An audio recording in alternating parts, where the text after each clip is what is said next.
This is the story of the one. As head of maintenance at a concert hall, he knows the show must always go on. That's why he works behind the scenes, ensuring every light is working, the HVAC is humming, and his facility shines. With Grainger's supplies and solutions for every challenge he faces, plus 24/7 customer support, his venue never misses a beat. Call quickgrainger.com or just stop by. Grainger, for the ones who get it done. Fairly often, I get asked questions about how I got started podcasting with the Breaking Math podcast, and I'll often be asked this question by those who are thinking of starting their own podcast. That is, people who are looking to tell a story or share their unique wisdom with a larger audience or their passions, or maybe just advertise their business or services. I usually like to start this conversation by either showing off or telling about our preferred podcasting platform, Zencastr. Zencastr is essentially an all-in-one podcast hosting platform. On this platform, you can do everything from recording your episodes to editing your audio and video files to distributing your podcast to all podcasting platforms, including Apple Podcasts, Spotify, iHeartRadio, and wherever else podcasts are played. Now, there's more. When I first began podcasting, I used to get very nervous about how I would sound. I would sometimes stutter or have awkward pauses or other audio blemishes in my recordings. Now, Zencastr has a new suite of AI tools in their post-production process that make you sound really smooth. They automatically take out any of the ums or ahs in your recording. Also, they automatically take out any of the awkward pauses in your discussions. The tools will also help you set the right loudness and balance all the levels while reducing any background noise, all with the click of a button. Doesn't sound too bad, does it? You really should check it out. Really, the world needs to hear what you have to say. In fact, I'm going to give you a code below to help give you a large discount. It's all one word, Breaking Math. Go to zencastr.com/pricing and use my code Breaking Math, and you'll get 30% off of your first month in any Zencastr paid plan. I want you to have the same easy experience I do for all my podcasting content needs. It's time to share your... Children who are being taught mathematics often balk at the idea of negative numbers, thinking them to be fictional entities, and only learn later that they are useful for expressing opposite directions of things, such as considering a debt and an amount of money with a negative sum. Similarly, students in mathematics often are puzzled by the idea of complex numbers, saying that it makes no sense to be able to take the square root of something negative, and only realizing later that these can have the meaning of two-dimensional direction and magnitude, or that they are essential to our modern understanding of electrical engineering. Our discussion today will be much more abstract than that. Much like in our discussion in Episode 5, Language of the Universe, we will be talking how math and physics draw inspiration from one another. We're going to talk about what different fields, such as the real, complex, and quaternion fields, seem to predict about our universe. So how are real numbers related to classical mechanics? What does this mean complex numbers and quaternions are related to? And what possible physics exist?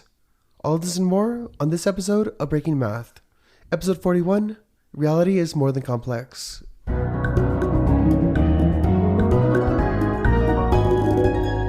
I'm Sophia. And I'm Gabriel. And this is Breaking Math.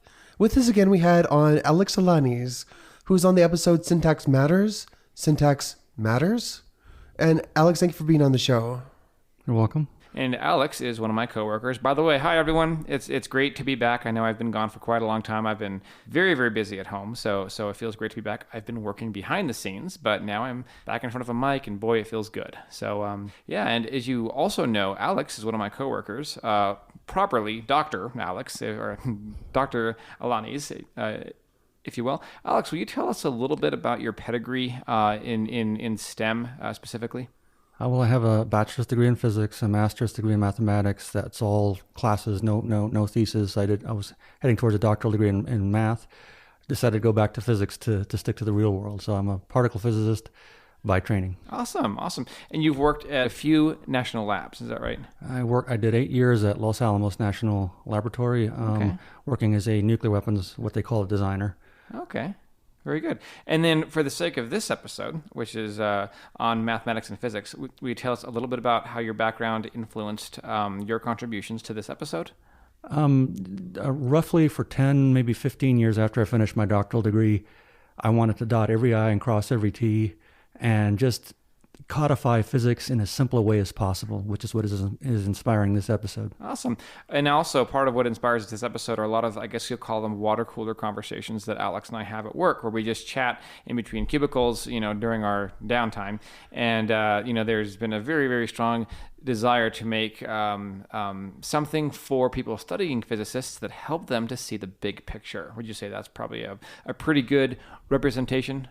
It is. And to back it up, I've written probably 1,000 pages. Most of them are available online through a Google Drive that are step-by-step that go and derive quantum mechanics every inch of the way, every I dotted, every T crossed. So if our listeners want to actually read the derivations of some of the stuff that we talk about, please send us an email. And you can get a hold of us at breakingmathpodcast@gmail.com. In fact, if you want to talk to us, you can go to patreon.com/breakingmath.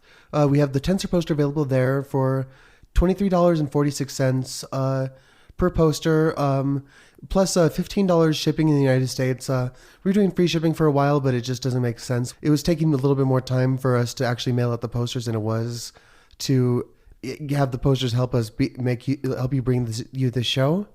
Then that's the tensor poster, which talks about the tensors, which are used all over math. They're used in quantum mechanics. They can be used in not electrical engineering, but Maxwell's equations. In Maxwell's equations, and you could use them in general relativity, which is the last part of the poster talks about. Yeah, and general relativity does not always mesh very well with quantum mechanics, which this episode will be very heavy into quantum mechanics. So yeah, and we're not going to totally get into exactly why, because it's going to be a long episode. But we're also on Twitter at BreakingMathPod. Facebook.com/BreakingMathPodcast, where we have that poster available for, it's not $15 shipping, it's $12.50 shipping. But we have that poster available there.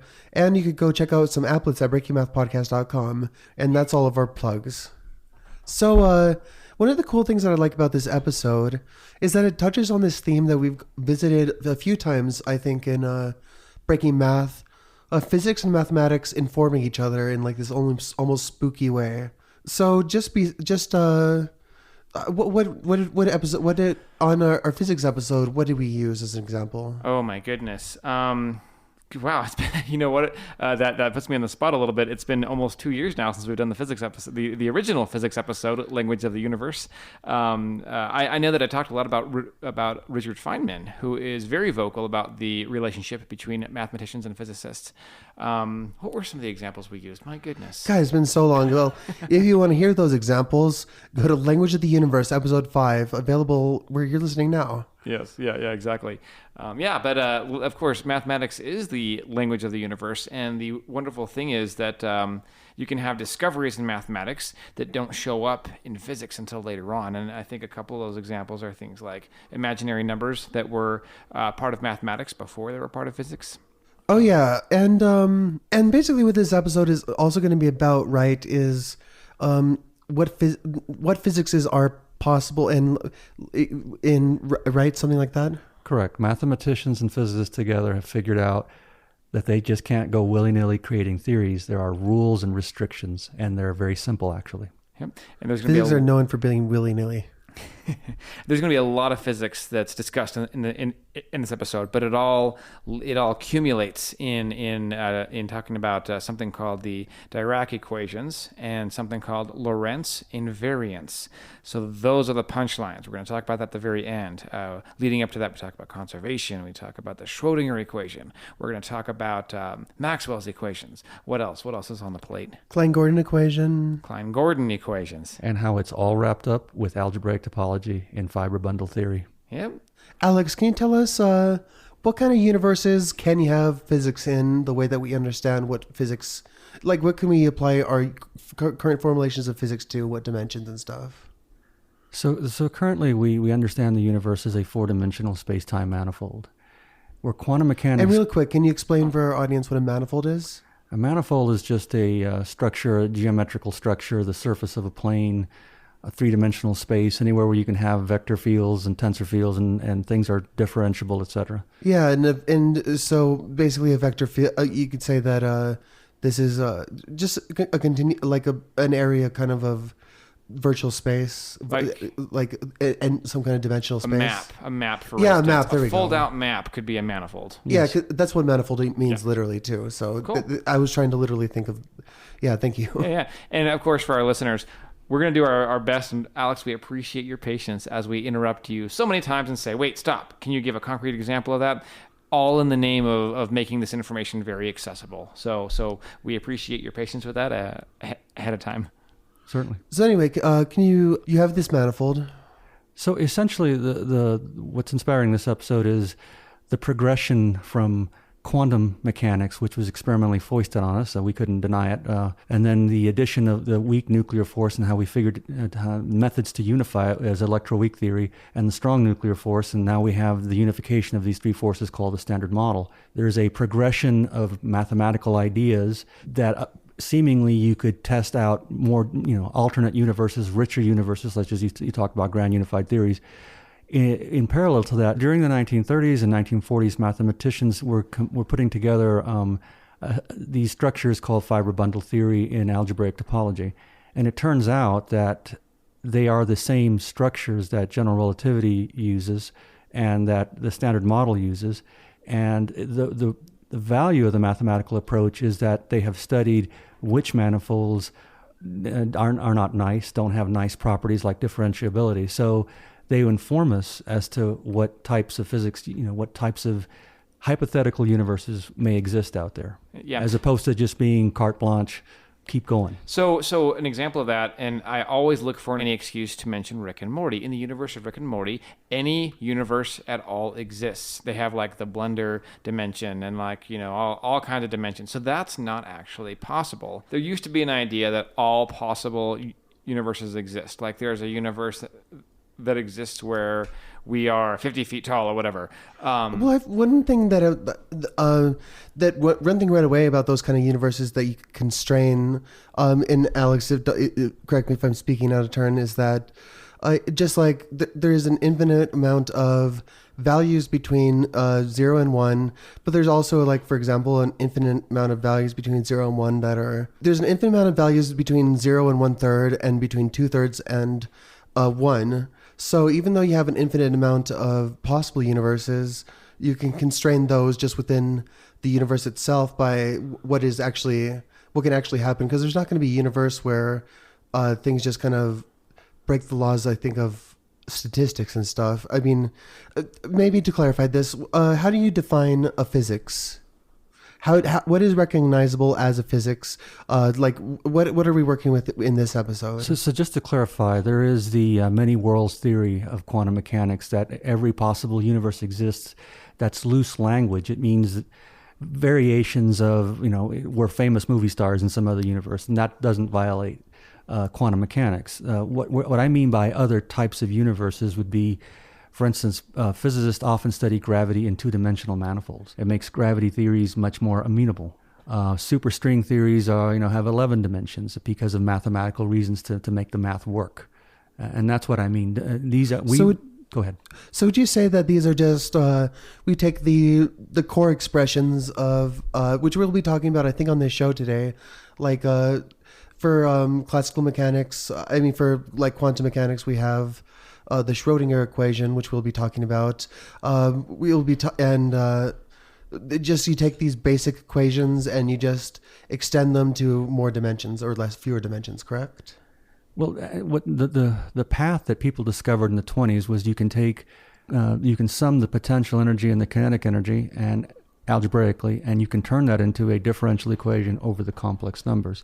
So when you look at a conserved system, say a spring mass that's just sitting there oscillating forever, if you turn that into the Schrodinger equation with the right transformations, you will now have a quantized spring, much like a carbon-carbon atom, and it will have a finite spectra. Which we'll get into in the next section. Awesome. So without further ado, here is Reality is More Than Complex. We're going to start off by talking about the conservation of energy and how it could lead to the Schrodinger equations, and then how we can talk about higher dimensional And then we could talk about more involved fields like the quaternions and how the Schrodinger equation turns into the Klein-Gordon equation. We're also going to get into Maxwell's equations that describe that describe electromagnetism. We're going to talk about how they can be written in more than one form and what that applies to. We're also going to talk about the Dirac equation, and that relates to everything that we've spoken to up until that point. Following that, later in the episode, we'll talk about tools like Lorentz transforms and what that means both mathematically as well as in the world of physics. And then finally, we're going to end up with talking about a little short discussion of symmetry and fiber bundles and how it ties the whole discussion together. This will be a fun episode, very much related to language of the universe, like part 2, just with more robust proofs. Very much. Now, you're telling us off air, Alex, that there's a wave formulation of classical mechanics, but before we get into that, we have to talk about exactly what classical mechanics is. Classical mechanics is a ballpark example. It's just with physics without relativity, just in three-dimensional space plus time, right? Indeed, classical mechanics, I think of it as Newton's laws. Yeah, and Newton's laws let's talk about real quick what a closed system is. Now, a closed system in classical mechanics and really all physics is a system where you have it's a system of energy, right? You have energy that is your potential energy in your system plus the kinetic energy in the system, right? If it's closed, it's a constant. Yes. So one example that I have always liked personally is basically like if you go down a slide, at the very top of the slide you have a lot of potential energy but very little kinetic energy, and once you get to the bottom of the slide you have a lot of kinetic energy but your potential energy for the system at which potential is 0. When you get to the bottom of the slide, you have kinetic energy that increases in as much as that decreases, correct? Yes. There's tons and tons of examples like this. There's roller coaster examples. All of the middle school experiments, basically, from dropping things, just a simple demonstration of gravity or a spring in a box or things like that. So these are all the classical examples. And the reason why I like these examples too is because it's with these springs or roller coasters, you have friction and you have like the heat released in the spring, which radiates into the universe. So that's why if you do it in a lab, it's not going to be a closed system, right? You can't physically perfectly model a frictionless pulley. Frictionless is, unless you're talking about superconducting materials, no, you're not going to get that in the lab. Yeah. So the interesting thing too about potential energy is that it takes kinetic energy. Correct me if I'm wrong. Is always related to the velocity, at least in classical mechanics, the velocity. Well, actually, it's quantum mechanics too, right? Momentum squared divided by 2. 2m. Yes. 2m. Yeah, which is the same thing as 1/2 mv squared, which you might have learned in high school physics. Mm-hmm. Yeah. I noticed here there's an example. I don't know if I'm jumping ahead of myself here, but we talk about how one thing that is not an example is a hairdryer in an aluminum box. Did you want to talk a little bit about that? Oh, I just chose that one because the heat is obviously just escaping and you can't model the system without modeling the heat escaping and stuff. Okay. And why an aluminum box? It just harks to this one XKCD. It's one of his what ifs. Mm-hmm. It's what if number 35. Okay, and that is like, what is the what if question? Oh, what if you put a hairdryer in an aluminum box? And the answer is basically the box gets very hot because the energy that you expend within the box radiates outward because the box is not a closed system at all. Okay. But it would be a closed system if we had a perfect thermos, right? Yes. I think we got the gist across what a closed system is. Okay. Now, can you talk about what a wave formulation of classical mechanics would mean? So as I said earlier, that I think of classical mechanics as Newton's laws. And by that I mean differential equations. And by that I mean we have 3 spatial variables and time. So we have vectors and we have tensors. And we talk a lot about those real quick on Navier-Stokes, which is one of our episodes on vector calculus. And so you can also reformulate classical mechanics in terms of conservation of energy. You can replace Newton's laws with kinetic and potential energies. And there are several theories that people learn in third year of school, Lagrangian mechanics and Hamiltonian mechanics. And those are a reformulation of physics in terms of momentum and energy and potential energies. In 1834, Hamilton and Jacobi explored a wave mechanics version that is essentially equal to all the other versions of mechanics. There are different flavors of it. And so they had, in 1834, a wave equation which is equivalent to the Schrodinger equation. So, and if I can add to that, I was just thinking, in a room with light from a lamp, we think of optics as a ray physics. However, when you start looking at the shadows of sharp objects, say a shadow from a razor blade, you will notice a fuzziness, and that's because you are probing the microstructure of light, the wave nature of it. That was forced on physicists when they started shooting electron beams through crystals, and suddenly it became obvious that mechanics has a wave nature to it. That is absolutely wild. I love that story. I've read that story many, many times, and even though it's well-established physics at this point, I still find it fascinating. So with Isaac Newton, a shadow, like if you have a flashlight and you do shadow puppets, those, generally speaking, are pretty rigid. I mean, not entirely, but pretty. The shape is very close to the. It's very close to what you would think the ideal would be if you just projected it, right? Yes, yeah, exactly. Like if you made the object out of like soot and you just kind of like put this soot into the paper, ground it into the paper, and had that exact shape. Yes, and that very much just from the looks of it intuitively supports the corpuscle model, the bullet, the photon. That model. But you said that if you shine a light on a sharp razor, or make it simpler, just a double slit. Yeah. And you will get diffraction patterns that only waves can do. Yeah, and a diffraction pattern is like, let's say you have a pond, you throw two stones in, and let's say the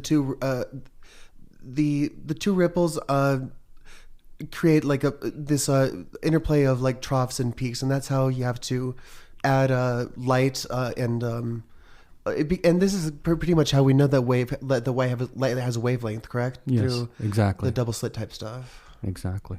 And these kinetic and potential energy stuff, all this stuff that treats energy as a very general thing, which is kind of like spooky sometimes. Like there's this famous problem with a roller coaster in physics, and the loop-de-loop problem, the way that it really works is you calculate the amount of potential energy. Basically how much centrifugal force is happens in a loop-de-loop, and you just do some pretty simple stuff, and it turns out to be 2/5 of the height. So you could do some cool stuff with energy, and that doesn't change when you go, as our next section will talk about, into quantum mechanics. So now we're going to talk about the Schrodinger equation and exactly what it means and why it's so important. So you had a point that you're going to bring up. So high school kids aren't aware that they take high school physics and they're seeing Schrodinger's equation. Anytime they write conservation of energy, you are then given magical rules in third year or second year physics in college to turn it into a differential equation over the complex numbers. That is how the Schrodinger equation comes about. It is foisted on students and never questioned, but again, its origin goes all the way back to 1834. There's a reason why we turn a classical equation into a differential equation. So anytime you see a conservation of energy equation, you are looking at a Schrodinger equation, be it for an orbiting mass, an orbiting electron, oscillating spring, whatever the system is. Yeah, I like that. One of the biggest frustrations, I think, in education is as you said earlier, the quote unquote magic formula where you just do it. Like you don't really understand why. So it's really important for appreciating why you're doing what you're doing to understand the reasons behind it and not just arbitrarily do it. Yeah, that's one thing that I hope to get across in this episode, especially is I know myself as a student of anytime I've been a student and I haven't understood the reason why the equations exist, I don't remember it at all. And it's good. That's one of the things that we appreciated about your papers was that you seem to really go into everything in a really straightforward sort of building things on top of things sort of way. So yeah, so you were saying that the fact that we can use a wave equation at all for kinetic for mechanics in general is something that had been established like almost 200 years ago in 1834. Right, almost 200 years ago. They had no reason to use the wave formulation, so they took the limit of it in geometric optics. So where optics are nice and linear rays. Yeah, it's funny. So yeah, just from like an experiential standpoint, just from what people have observed through, experiments, there's no reason yet, but that doesn't mean it doesn't, necessarily work. And can you talk about exactly what you mean in optics in this context? In the world we live in, the everyday world, we think of optics as optical phenomenon as rays. But when you really start to pass those rays through double slits, you begin to see the wave nature of it. And so the formulation of mechanics in a waveform, it can be taken to the limit where the wavelength becomes negligible and everything is a ray. And that's what they were doing in 1834. Formulating mechanics as a wave equation, then taking the limit to where everything becomes rectilinear. If I may piggyback on the point that you just made, and also our previous point that a lot of people just don't consider, this aspect of it. There was a physicist, I believe, Louis de Broglie. He was the one who said that, okay, so if light, has both a wave and a particle, do things that we recognize as particles also have a wave-like property? Correct. That is to say, not only protons and neutrons, but even like complex structures such as DNA. And he was absolutely correct. I believe they've done the double slit experiment with things such as DNA strands, and those also have wave properties. Yeah, it's really crazy what happens when you get down to that sort of level. And real quick though, when we talk about the Schrodinger equation, we're going to be talking about this this variable / function / whatever you want to call it, psi. And psi is in the Schrodinger formulation a complex number, correct? Psi is a wave function that is complex valued. It has, typically 3 positions, x, y, z, and t, with complex valued values. And so let's say we have this psi, and it's defined over space, right? So yes. If we have like a certain, like, you can imagine psi like maybe next to your elbow. Like, this isn't a good example, but like just to show you what psi could sort of look like, it's like 0 at your elbow, and it's like, or psi ranges from negative the wave function itself is from negative infinity to positive infinity in all dimensions, time and or space, and its integral over that is 1. So you are somewhere. Okay, cool. And if you multiply psi by its complex conjugate, which if psi is a complex number, is just, you could see, we've discussed this before, complex numbers, if it's something like 2 plus 3i, which means 2 plus 3 times the square root of -1, and you can model that as like 3x, 3 on the x-axis and 2 on the y-axis, and then the length of that is that number times its complex conjugate, which in this case would be the square root of 14 or something, or 13. But in psi times its complex conjugate at some event is a probability that the particle that we're considering can be measured at that event. Yes. Yeah. Psi multiplied by its complex conjugate gives you the probability. Yeah, and remember in the double slit experiment, you fire light through these 2 slits, and you get this diffraction pattern on the other side, which is like you have these lines that are weak, and then it goes like weak and then no light, and then stronger than no light, stronger, and then in the middle it's the strongest, and then it's like the psi times psi's complex conjugate, when you consider the plane onto which it's being projected, that the wave function would look like what is graphed out when you look at the light, right? My favorite example of the wave function is the orbitals in around a hydrogen atom. You have the s orbitals that are spherical, the p orbitals which look like dumbbells. That's just my mental image of wave functions. Of course, that's just for that particular system. I want to do a quick little tangent on that, if I may, real quick. That is something that I learned in chemistry. I remember I understood the beauty of orbitals and gravity, but when it comes to the shape of orbitals around the atom, why?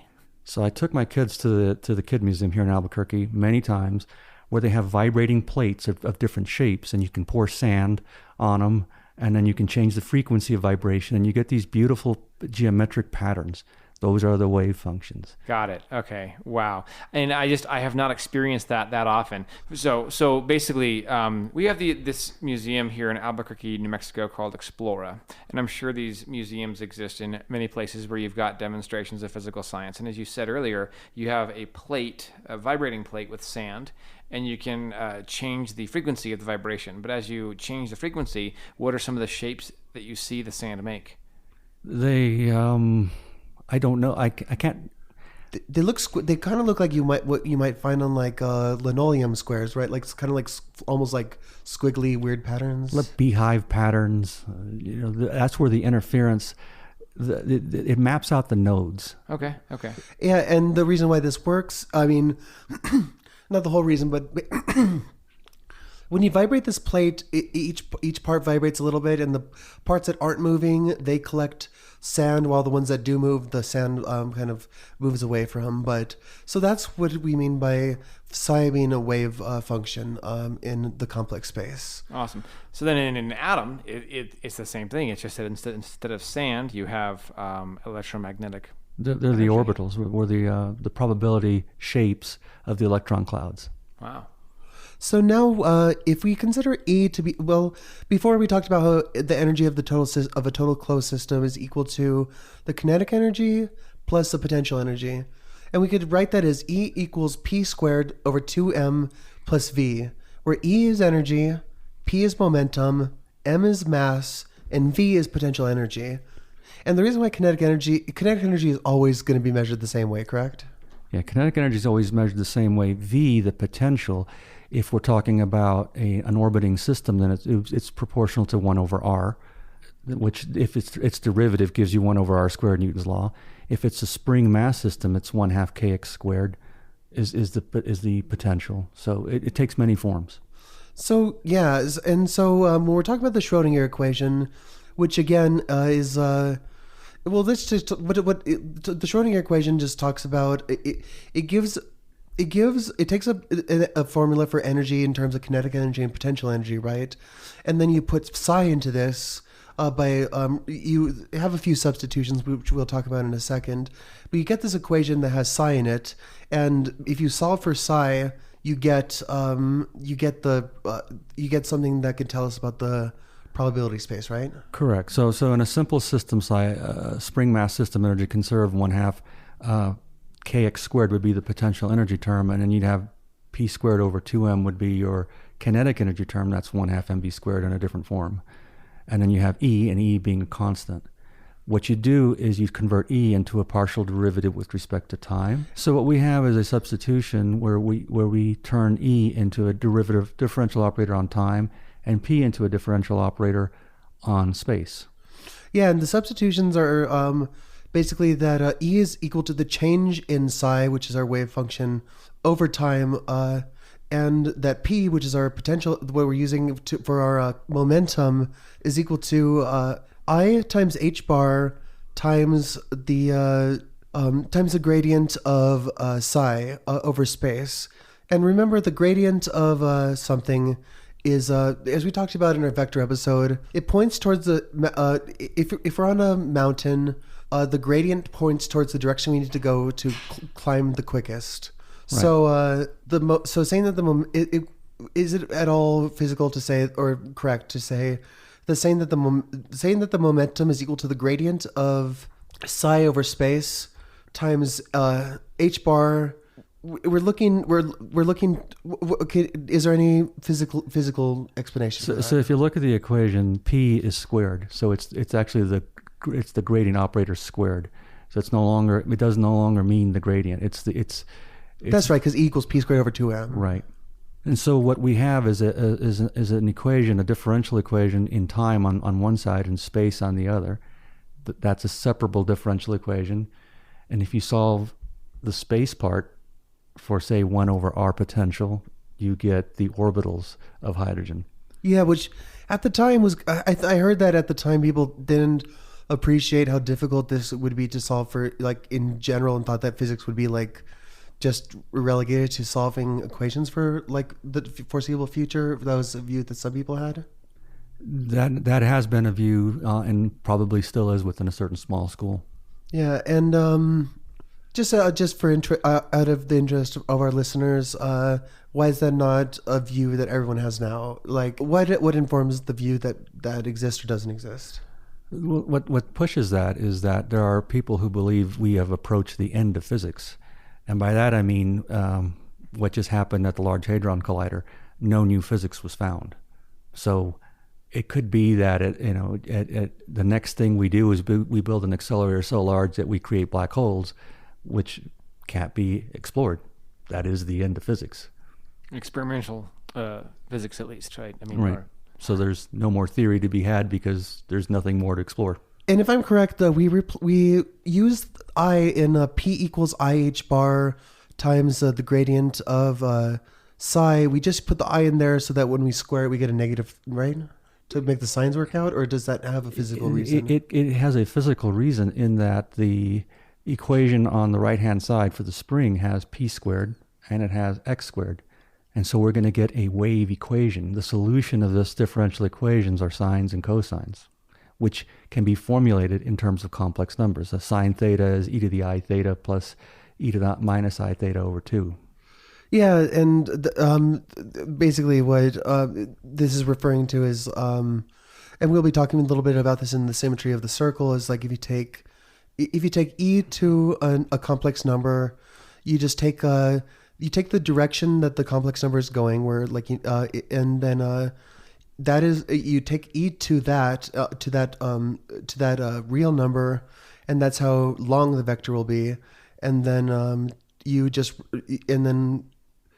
to rotate it around, you just you plug the rest into you just I can't remember the geometric interpretation, but it's like you just keep rotating when you you keep rotating when you multiply this complex number. So, and it's also kind of the reason why e to the I pi it's definitely the reason why e to the I pi minus 1 equals 0, which is a very famous equation by Euler. So now we're going to talk real quick about Maxwell's equations. One more. I think we've talked about him in the past. Do you remember? Did we talk about him in the black hole series? I don't think, not in the black hole series. No. If anyone listens to the podcast and wants to tell us what episode we talk about him on, yeah, we're only the hosts. I'm just kidding. I'm just kidding. But we have four. Well, first we're going to talk real quick about the formulation with the variables E and B, which is the electric field and the magnetic field. And then there's going to be another formulation, correct? Based on potentials. Yeah, potentials. The same as what we were talking about before, basically, and we'll get into that. But the first law that was discovered a while ago, we're not going to go too in depth, is Gauss's law, which says that the divergence of E, the electric field at a point, is equal to the density of electric charge at that point, divided by some constant that makes the units good, and it's a ratio constant called the electric permittivity constant. I liked your phrase there. Some unit that makes the equations. What was it? Some unit that makes the equations good. Like that's what physicists do when you have a constant, right? It's sort of like spackle, just like stuff it in there. Yeah, I mean, sometimes I try to challenge myself to think about what the units of G mean. Yeah. But yeah. So then basically the Gauss's law is just saying that. So we have Gauss's law, which is saying that if you have an enclosed volume of space, so like you just cup your hands together and you look at that volume, or like you'd put a balloon or a neon sign, anything that can, any shape, the amount of flow in and out of that space is in proportion to the amount of electric charge within that space. Then we have the same one for magnetism, which says that that the flow in and out of that space for the magnetic field is always 0. Then we have Faraday's law of induction, which talks about how the curl of E, which is basically kind of like the axis around which the vectors of E swirl, is in proportion and in the same place as the opposite shift in direction of the magnetic field over time. So you have if you have like current flowing through a wire and put a compass next to it, it'll kind of move in the direction of the it'll point towards the wire, right? Correct. There's a right-hand rule. If you wrap your hand around a wire, that your fingers are pointing, your fingers, which are curled, they have a circulation, are indicating the magnetic field lines. And finally, we have the Ampere's circuital law, which is kind of the opposite of the other one, the law that we just talked about. But we have some fudging constants, or I can't really, I don't know that law too well. Do you know Ampere's circuital law in a way that with Maxwell's addition? So Maxwell's equations were 4 equations that were constructed experimentally. And Faraday, back in the early 1800s, was good at using magnetic iron fillings to map out the fields. And over time, people discovered that if you open up a circuit, it creates a magnetic field. If you close a circuit, it creates a transient magnetic field. And so all 4 Maxwell's equations were derived that way experimentally. And of course, all these formulations are talking about the magnetic field and the electrical field, which are really easy to, well, not easy, well, they're easy-ish enough to measure in a lab, right? You can make them manifest in elementary school with a magnet and some iron filings, and you put that together with a piece of paper that separates out the filings, and you can actually see, quote unquote, see the field lines. Yeah, because the little shavings, like they form little tiny, like little oblong blobs that point in the direction of the magnetic field as well. It's kind of like if you've ever seen a magnedoodle, the little lines. But what does it mean to write these in terms of magnetic vector potential and electrostatic potential? So just as Newton's equations give us classical mechanics, F equals ma is really a differential equation for 3 components, i.e. a vector. The vector formulation of electricity and magnetism with 3 dimensions for magnetic fields, 3 dimensions for electric fields, can also be transformed into a formulation that uses potential energy versions, a vector potential and a scalar potential. And that is a very convenient form when we get into relativity. It is a natural for relativistic formulations of electricity and magnetism.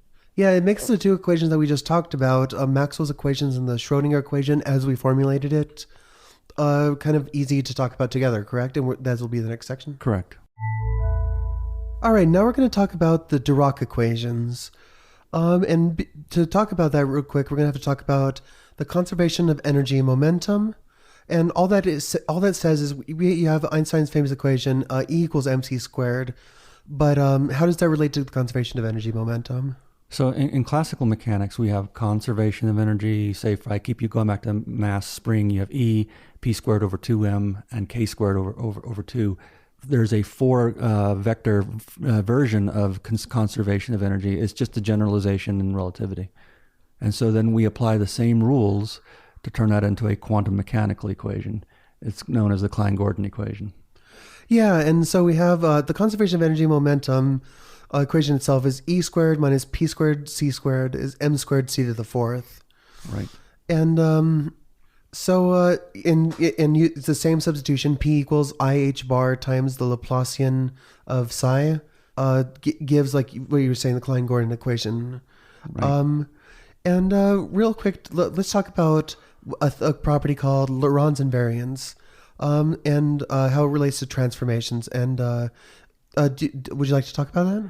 Well, okay. So in classical physics, we're familiar with Galilean transformations, and it just means that if you have Newton's equations are valid in one coordinate system and you move to another coordinate system, which is a Galilean transformation, you should still have the exact same laws. In special relativity, these generalize to so-called Lorentz transformations. Yeah, and that's basically where you have the rotations as normal, but then you have a boost, and a boost is like it's where you get that weird like Einsteinian like 2 people on a train kind of stuff. It's where somebody's going in Lorentz. Do they have to be going right towards you, or at least essentially the 2 different frames are separated in space, and there's a constant velocity between them. Yeah, so we have this Lorentz invariance, which in special relativity basically lets you turn any set of coordinates into any other ones, given that we know the relationship in real space-time between the 2, right? Correct. And the equations of relativity should remain valid no matter what coordinate system you change to. Yeah, and so what does it mean to say that the Dirac equation... Well, real quick, before we talk about exactly that, this Dirac equation, the Dirac factor, the equation that we just talked about, which is where we took E squared minus P squared C squared equals M squared C to the fourth, which it itself says that basically energy is like the hypotenuse between momentum and mass, is that you take the substitution, we give us the Klein-Gordon equation. So you take the Klein-Gordon equation and you factor it and you get beta k pk plus mc times gamma lambda p lambda equals So what you do is you take the Klein-Gordon equation, which is a differential equation, and Dirac, for reasons that are historical, factored it into two differential equations, each one of them being the Dirac equation.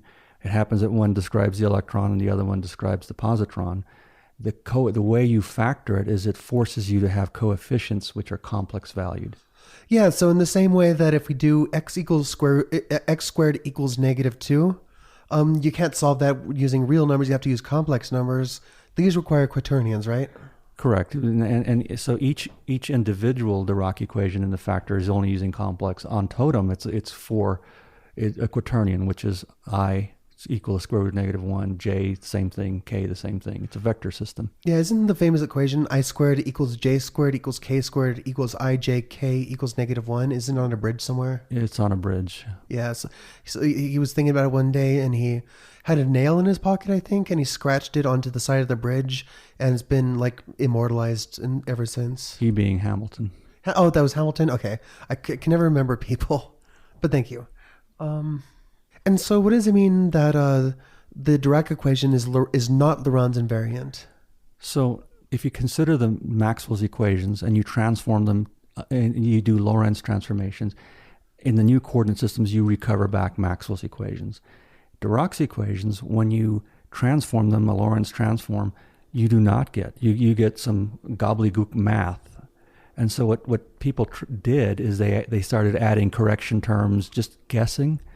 And it turned out that the correction terms are Maxwell's equations. In other words, Dirac equation plus Maxwell's equations combined are now fully Lorentz invariant. And that was a major discovery. And is the Schrodinger equation Lorentz invariant? No, it is by default a classical equation. It takes classical potential and kinetic energies. Okay. Oh, and classical obviously can't be Lorentz invariant because they have different ideas of what simultaneity is. So let's talk about symmetry, which we have to have our own episode on sometime. We've been wanting to do it for a while, right? That's right.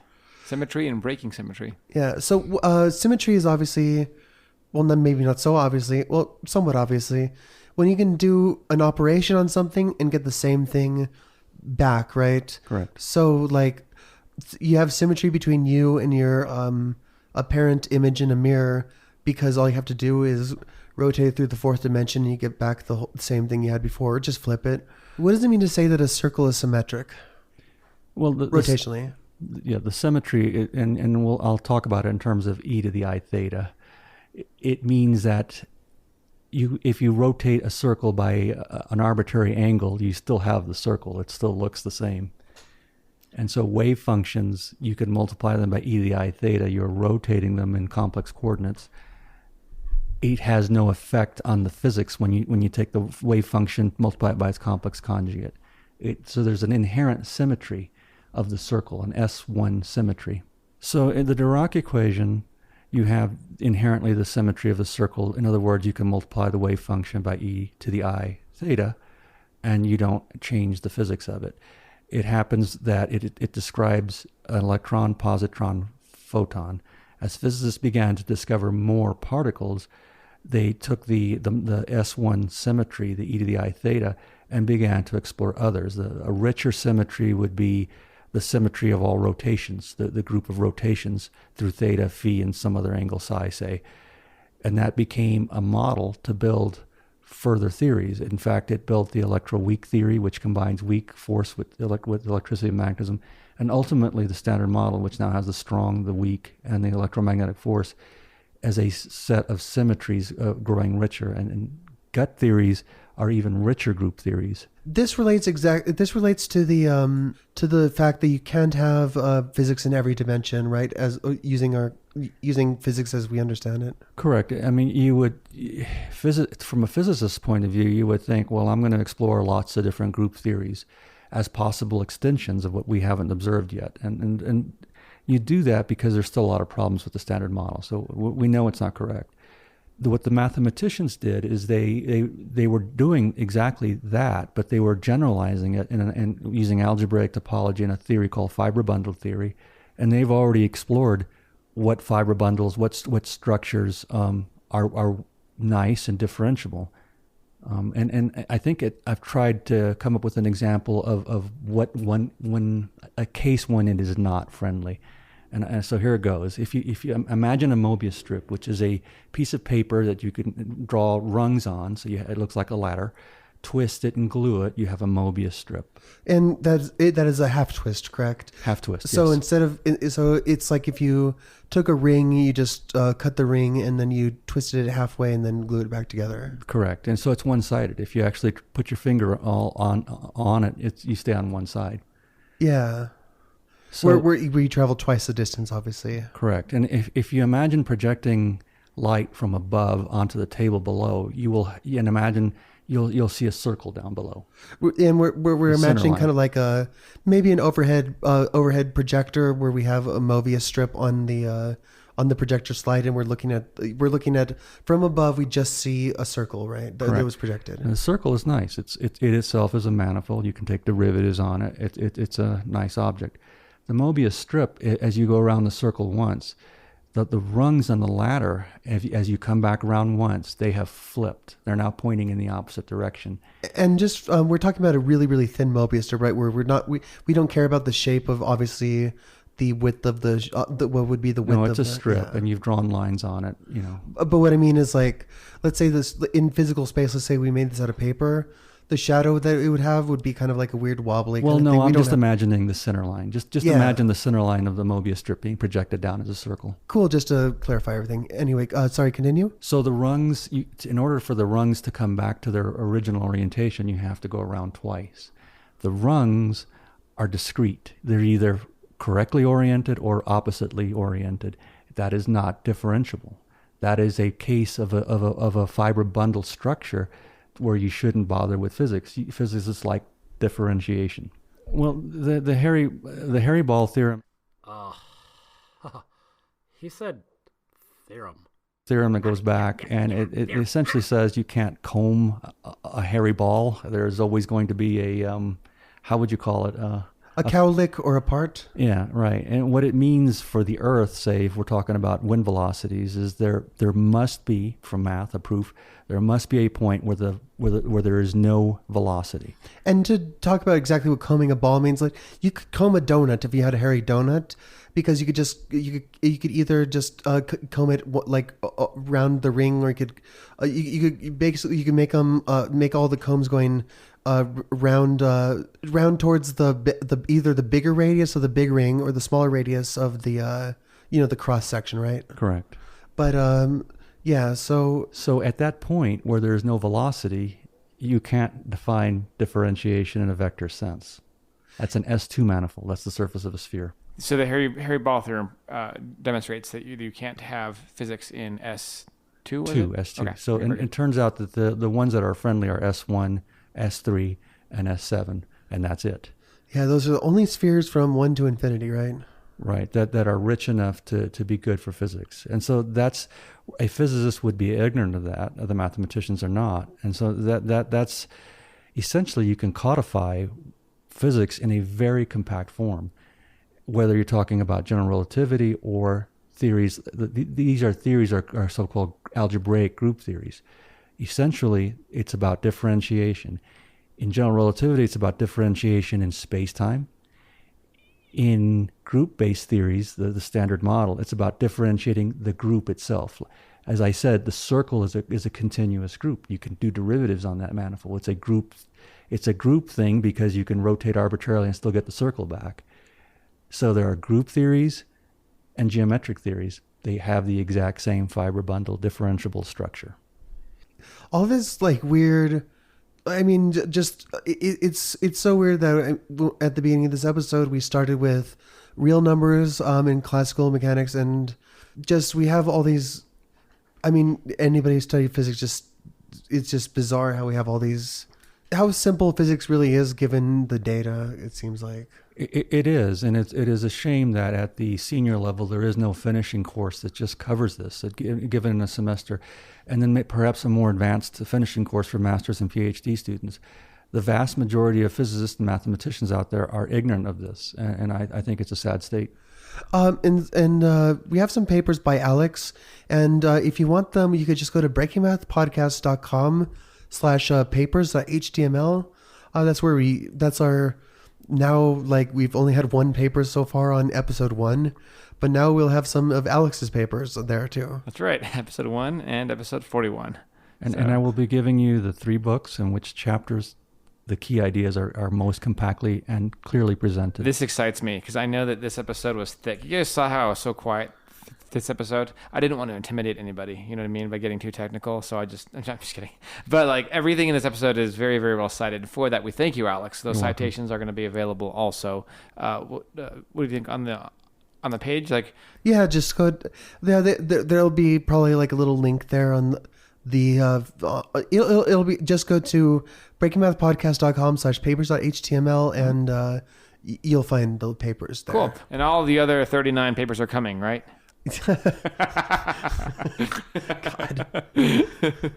You feel bad now? I feel pressure. Physics is a study of the simplest natures of physical systems, and this simplicity sometimes becomes apparent in the relationship between math and physics, and how deep connections are found between concepts where those relationships are not very physically obvious.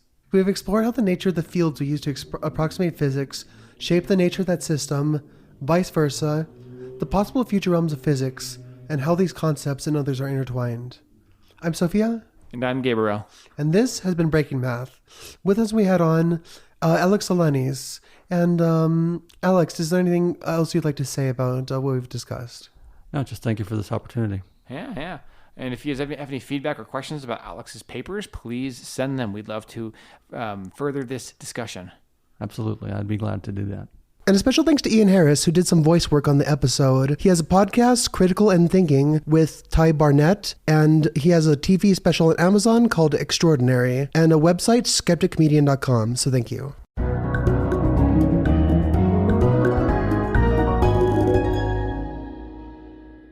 For the ones who know safety isn't a catchphrase, it's a culture. And the ones who help make sure everyone makes it home safe. For the safety-minded who watch everyone's backs, Grainger offers supplies and solutions for every industry, as well as safety assessments and training to keep your facilities safe and your people safer. Call, click Grainger.com, or just stop by. Grainger, for the ones who get it done.